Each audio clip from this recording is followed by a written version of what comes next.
大家好，我係鄺作輝，歡迎收睇《香港故事》。喺2012年4月15日舉行嘅第31屆香港電影金像獎頒獎典禮上面，一位77歲嘅老人家眾望所歸，獲得終身成就獎。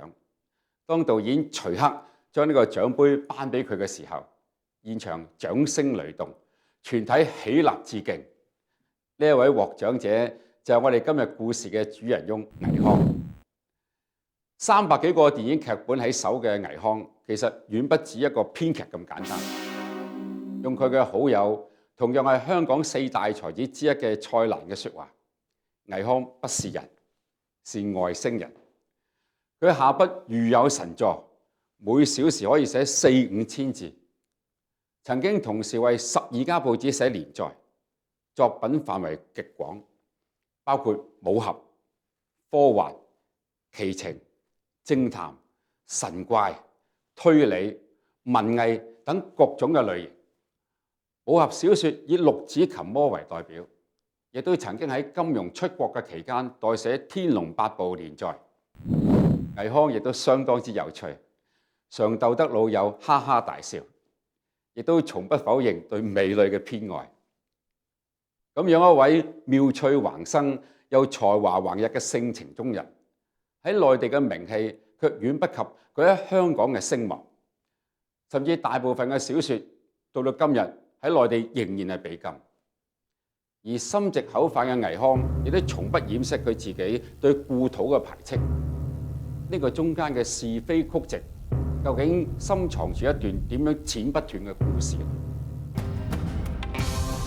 若半之年，熱血青年憤而逃港，瀕臨花甲若奮力離港，一世絕不回頭。年過古稀，卻誓言返港定居。一個逃字，是他半個世紀的香港情緣。逃港者倪匡正在繼續。香港著名電影製作人、美食家蔡瀾喺《老友寫老友》一書中寫道：倪匡嘅生命裏邊有好多個時代，譬如話木匠時代、Hi-Fi 時代、金魚時代、貝殼時代、情婦時代同埋移民時代。每一個時代佢都係玩得盡心盡力，成為專家為止。文中提到嘅移民時代，一般所指嘅係1992年，倪匡決絕地咁從香港移民去到三藩市嘅13年光陰。其實倪匡仲有一個刻骨銘心嘅移民時代，如果能夠好輕巧又詩意咁定義嘅話，而實情係佢22歲嘅時候，背負住投敵叛國嘅罪名，九死一生咁從內地偷渡去香港。其實倪匡第一次近距離知道香港嘅係喺1950年，當時佢15歲，而逃到香港嘅人唔係咩人，正係佢嘅父母。倪匡祖籍浙江鎮海，1935年5月30日出生於上海一個知識分子嘅家庭，父母都係精通俄語嘅高材生。至今佢同妹妹亦舒喺父親呢個問題嘅表述上面都係好隱晦，只係用父親受咗一輩子嘅委屈嚟對作結。全家移民香港就係嗰個時候倪父嘅決定。問題係倪匡點解唔跟父母一齊嚟香港呢？係父母唔帶佢嚟啊，定係佢唔肯嚟呢？1950年倪匡先至係15歲，年紀雖然少，但已經係一個熱血青年。據倪匡自己講，50年代香港喺內地被深入民心宣傳嘅形象係腐朽腐敗嘅殖民地。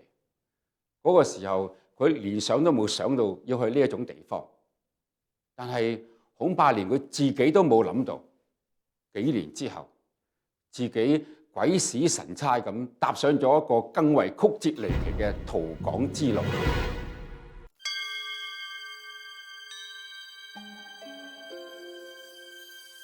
倪匡喺大陸生活嘅時候當過兵，亦都當過公安，轉戰皖蘇等地，參與過治淮工程、土地改革同埋墾荒。1951年未滿16歲嘅倪匡進入咗華東人民革命大學受訓，佢仲未畢業就去參加咗找反革命嘅運動。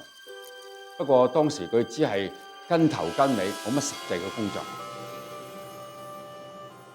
喺蔡瀾嘅《老友說老友》一書中，倪匡回憶：我記得一個晚上喺蘇州就捉咗好多人，我哋好迷惑，點解咁多嘅反革命？後嚟先至了解到，鎮壓反革命嘅活動係先喺上海展開，好多人從上海走到去蘇州。呢個係1951年第一次鎮壓反革命嘅時候。後嚟槍斃反革命，我哋走去睇，小朋友見到嗰種嘅場面，翻到去都食唔落飯。土地改革亦都係早年倪匡生活嘅重要經歷。據佢嘅回憶，接落嚟就係土改鬥地主，鬥爭地主嘅時候，所以我同情地主，究竟係咩一回事？當時要我寫一個報告，公示判處死刑。寫判處死刑理由嘅時候，我問應該寫乜嘢？領導話俾我聽，寫地主。我話地主唔構成死刑嘅理由。領導話要你寫就寫，囉嗦乜嘢？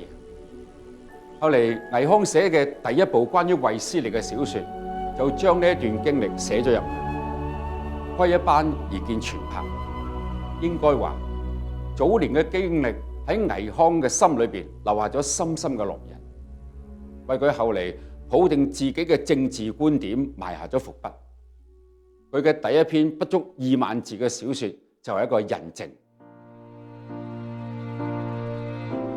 倪匡偷渡到香港之後，發表過第一篇小說《活埋》，內容就係關於土地改革嘅故事，講嘅係一個地主婆抱住自己嘅孫子被活埋嘅情形。討埋個胸口時，奶奶拍着孫子說：一會就好了，不悶了，讀嚟令人壓抑難過。然而倪匡話佢係認認真真咁寫。佢好喜歡呢一篇嘅小說，不過好多人都唔喜歡。1956年，21歲嘅倪匡遠赴內蒙古墾荒屯田。喺50、60年代嘅中國內地，由於特殊嘅時代環境，風行住令人聞風喪膽嘅3個字：反革命。反革命係一項好大嘅罪，下場會唔會好慘？但係咁巧嘅係，倪匡喺內蒙古嘅時候，偏偏2次染指過反革命嘅罪名。其中一次係佢喺內蒙古嘅時候，帶小狗同小狼交配，生出嚟嘅小狼狗就將農場嘅幹部咬咗一下。按照當時嘅邏輯，黨嘅幹部都咁咬，嗰個係一個反革命嘅行為。而另外一次就係倪匡喺湛江嘅時候，因為凍到受唔住，就拆咗一座木橋生火取暖，由此就被定破壞交通罪。破壞交通係現行反革命，亦都係重罪。呢2件事情加埋一齊，倪匡嘅處境就相當危險。喺當時極有可能係被判10年，甚至係20年，以至更重嘅懲罰。生火事件發生之後，倪匡先係被隔離，被關喺一間細嘅屋裏邊悔過3個月。當佢聽到話所在嘅單位仲要準備組織法庭審判佢嘅時候，倪匡終於把心一橫，逃吧。但係點樣走呢？又要走去邊度呢？原本打算北上嘅鬼使神差劉霞，九死一生，抵達心中的自由港灣。逃港者倪匡稍後繼續。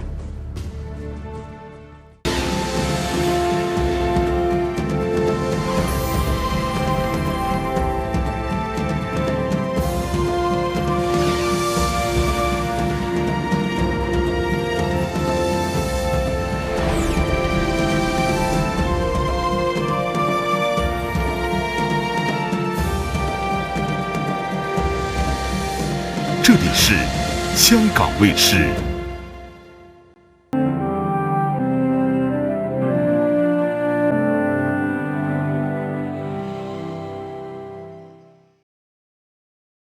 嗰陣時係1957年，背負住反革命罪嘅倪匡22歲，當時只係想盡快離開內蒙，但係就冇明確嘅方向。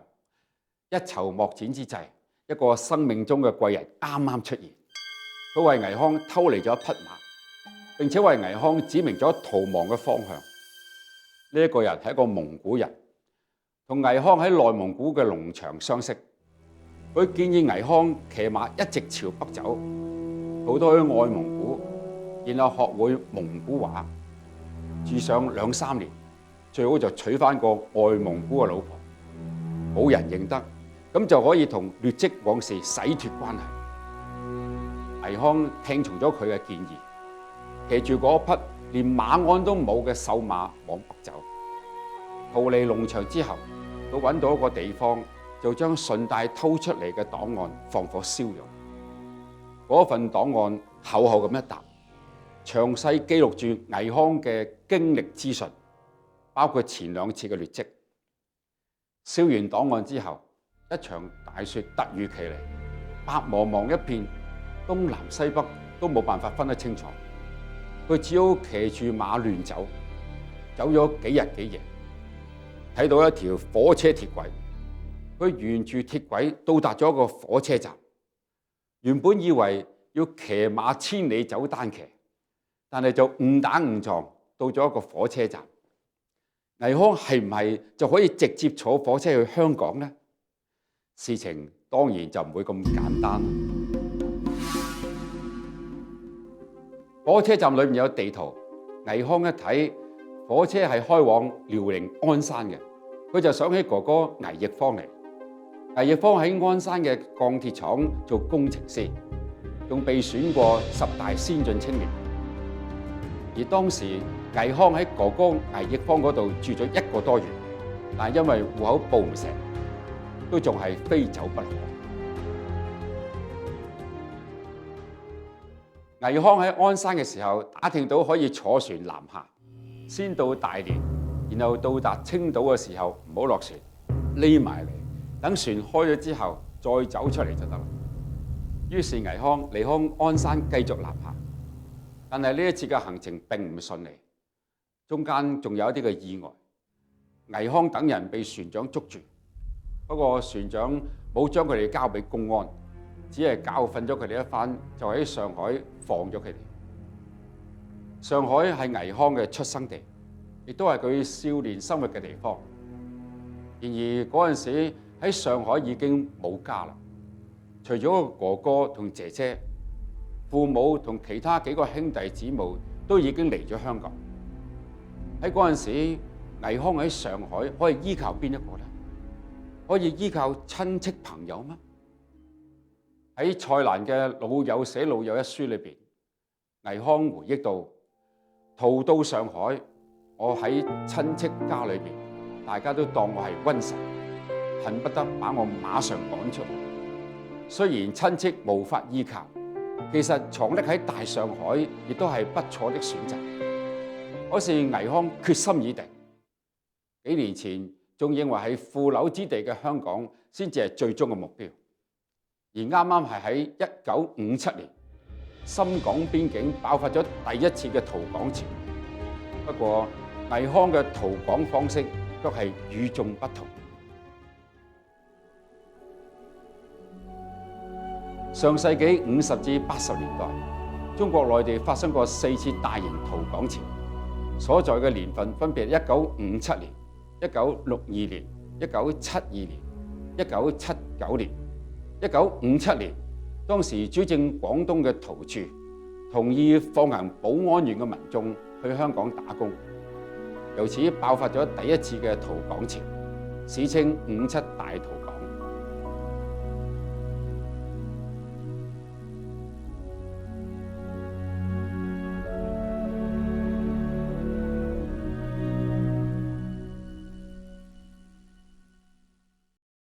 內地人想偷渡香港，首先要到達深圳，亦即係當時嘅寶安縣，然後想方設法越過深港邊境。逃港嘅路線有3條：東線、中線同西線。對應嘅方式亦都有3種。爬山、游水、坐船。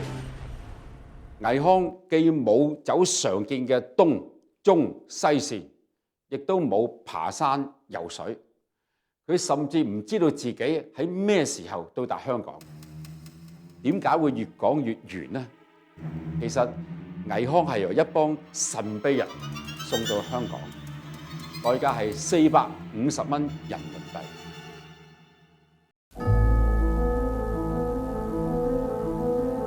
喺上海大街遊蕩嘅時候，一次偶然嘅機會，倪匡喺報紙上面睇到一則可以幫人偷渡香港嘅廣告。雖然狐疑，但係倪匡仲係試住咁揾到刊登廣告嘅神秘人，並且談好咗價錢，約定好時間。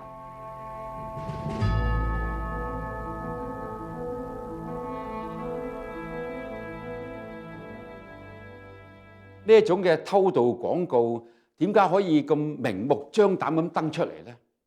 呢一群人又點解可以咁神秘呢？450蚊喺當時嚟講唔係一個小數目。喺上海閒人一個嘅倪匡從何得嚟？用倪匡嘅説話，當時係大鳴大放嘅時期，一切放得好鬆，慢慢先至捉人。而上海嘅親戚雖然都唔想受到倪匡嘅連累，但係都好願意俾佢一啲錢等佢走。對於呢一個幫人偷渡嘅神秘人物，倪匡回憶：我對嗰個人印象好深刻。我喺以後嘅好多小說裏面都引用過佢嘅原型。嗰個人既精明又精靈，説話神秘，完全唔知道乜嘢嘅來歷。總之佢對我說什麼都不必問，你跟住我走就行啦。就係咁樣，一切就緒之後，倪匡搭火車出發，歷經艱辛，喺路上好多次係教食老鼠、螞蟻、蓮花充飢，甚至係運用佢喺木匠時候所學到嘅本領，刻製印章嘅技術嚟瞞過各級嘅邊防。到達廣州之後，嗰啲人將倪匡運到去澳門，再從澳門用漁船送到香港。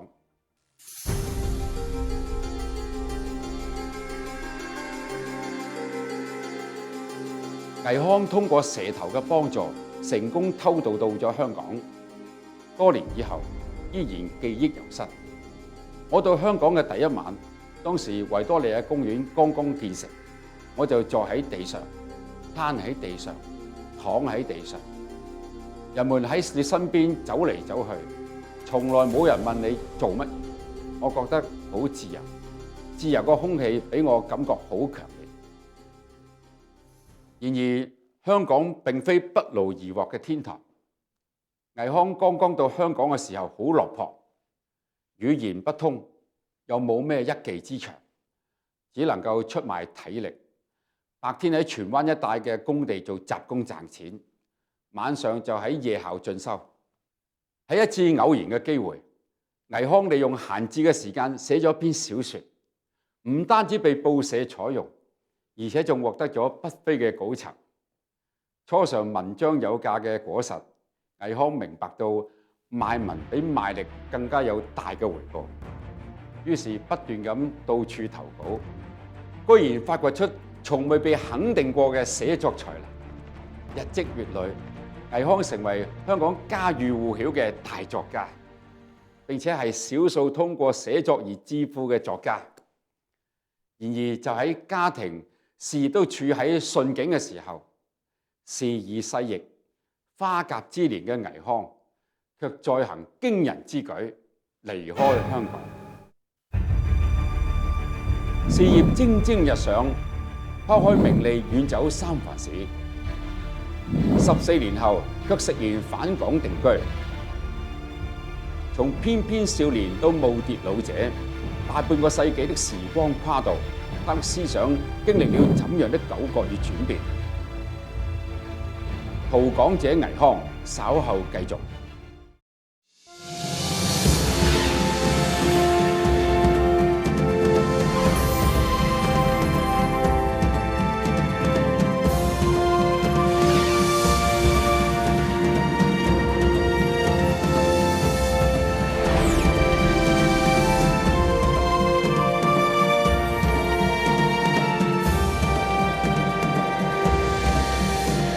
里是香港卫视。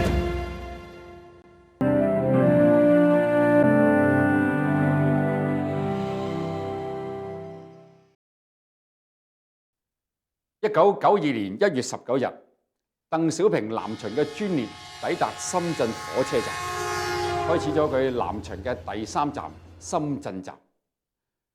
鄧小平企喺深圳河大橋嘅橋頭，深情咁眺望對岸嘅香港。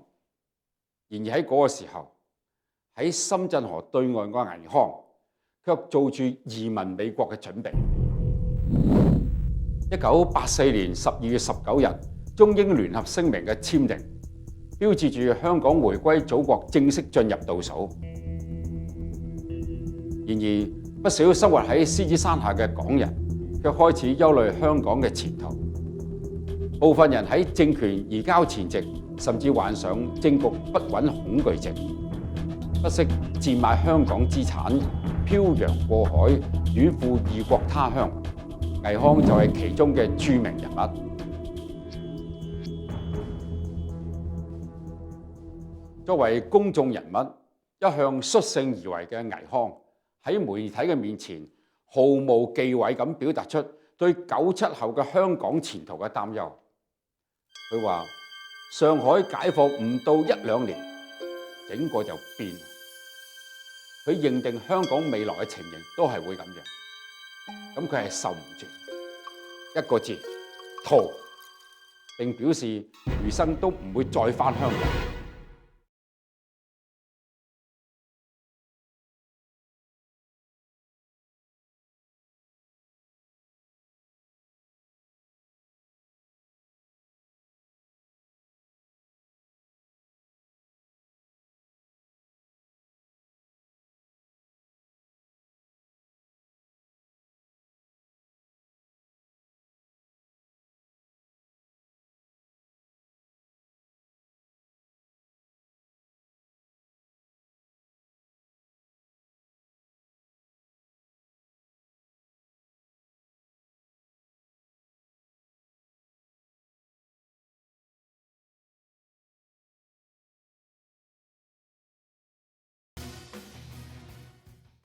時光流轉，倪匡去咗三藩市以後，好多人都以為佢嘅餘生將會喺美國度過，今生都再唔會踏足香港。然而出乎所有人嘅意料，2005年年底，倪匡帶同佢嘅妻子返港定居。倪匡移民三藩市嘅時候，曾公開宣稱誓不返港。今次佢係點解會食言呢？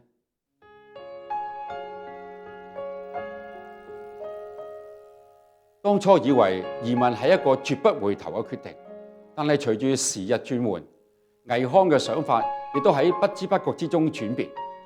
特別係倪太，人雖離開，心仍在港。14年嚟兩地穿梭，每年總有一半時間逗留喺香港，直至倪匡70歲以後，倪太突然間感覺到丈夫老啦，唔能夠單獨生活，於是決定長留三藩市陪伴。豈料遠離咗香港嘅朋友同埋家人，倪太嘅生活立即變得沒精打采，身體日漸消瘦。愛妻心切嘅倪匡為免私人獨潮水，娶妻隨妻，變賣咗三藩市嘅大屋返香港。於是嗰個曾經固執移民嘅倪匡又返到嚟香港。從三藩市到香港，倪匡用英雄氣短、兒女情長呢8個字解釋返香港嘅原因，幽默化解咗誓不歸港嘅尷尬。可是倪匡返香港嘅原因真係妻子思港咁簡單？香港知名財經作家梁鳳儀接受媒體採訪嘅時候曾經講過，倪匡係文人裏邊比較少有嘅一類。文人係好愛面子嘅，好清高，亦都好倔強。但係佢好敬重倪匡先生，就係因為佢公開咁講我錯了。倪匡帶同太太返香港冇幾耐，就公開宣稱自己當年對香港回歸嘅前途估計唔正確。佢話香港社會本來就係一個充滿機會嘅社會。我以為97以後機會會減少，現在證明我嘅想法係錯，非但冇減少，反而增加咗。重回故地，佢以池水形容香港同內地。回歸令兩池之間嘅閘門打開啦。從前高低不一嘅池水，已漸漸融合成平面，演變過程遠比想像中嚟得平和。回首當年移民嘅決定，倪匡強調全是個人選擇。我怕，所以我話走就走。其他選擇留低的，已經是不怕的一群。直到倪匡喺香港週刊撰寫《倪匡傳奇》嘅時候，將20多年喺內地嘅清潔生活片段逐一揭露。倪匡嘅人生故事更加添上咗一份沉重而蒼涼嘅色彩。有人嘖嘖稱讚之餘，若有所含咁講，倪匡仲未有好好咁將過去鋪陳發揮。香港 Beyond 樂隊嘅經典歌曲《海闊天空》裏邊寫住：一生不羈放縱愛自由。呢一個係活脫一個逃港者倪匡嘅形象。好啦，感謝大家收睇今期嘅香港故事，下期我哋再見。背棄了理想，誰人都可以，哪會怕有一天只你共我？